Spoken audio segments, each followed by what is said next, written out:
Hi කොහොමද ඔයාලට? ඉතින් චූටි කෑමක් හදන්න යන්නේ. මේකට කියන්නේ කුරුස් කියලා. ඉතින් සාමාන්‍යයෙන් අපේ රට ලංකාවේ වගේ නම් පෑන්කේක් හදන මිශ්‍රණයම තමයි ගන්නෙ. ඉතින් බලමු කොහොමද හදන්නේ. ඉතින් මම මේකට පාන් පිටි කෝප්ප 2ක් ගත්තා. කිරි පිටි මේස හැන්දක් වගේ දැම්මා. සීනි මේස හැන්දක් දැම්මා. ලුණු පිංචක් දැම්මා. ඒ කියන්නේ ඇඟිලි දෙකට වගේ අල්ලලා එහෙම දාලා බිත්තරයකුත් මම දාගත්තා. මේ දාන්නේ සැෆ්‍රන් කුඩු.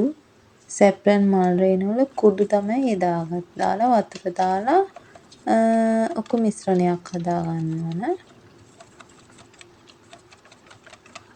අපි පොල් පැණි දාලා ගන්න ඒ විදියම තමයි. ඉතින් ඒකල මේක තියෙන්නේ චූටියට හදාගන්නේ. මේක ඕනම එකක් එක්ක කන්න පුළුවන්. ඉතින් ගොඩක් වෙලාවට මෙහෙ නම් කන්නේ මී පැණිත් එක මේ වගේ තැටියකට තෙල් ටිකක් දාලා මම මෙහෙම චුට්ට දාගෙන මෙහෙම තමයි කන්නේ. එක්ක සීනි එක්ක නැත්නම් මී පැණි වගේ තමයි මෙහි කන්නේ. උඩින් අර වගේ ඔයිල් චුට්ටක් දාගන්න ඕන. දාලා දෙපැත්ත හොඳට තැම්බෙන්න තියලා, ඒ කියන්නේ දෙපැත්ත සාමාන්‍යයෙන් දුඹුරු පාට වගේ වෙනකන් තියාගෙන ඉඳලා ලිපෙන් ඉවත් කරගන්න තියෙන. එතකොට මේක රසයි.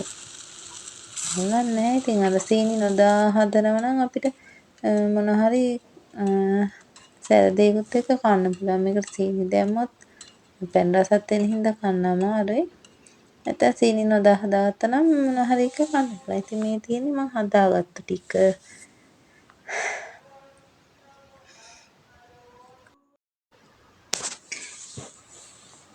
අදට මං ගිහින් එන්නම්. හැමෝම පරිස්සමින් එන්න.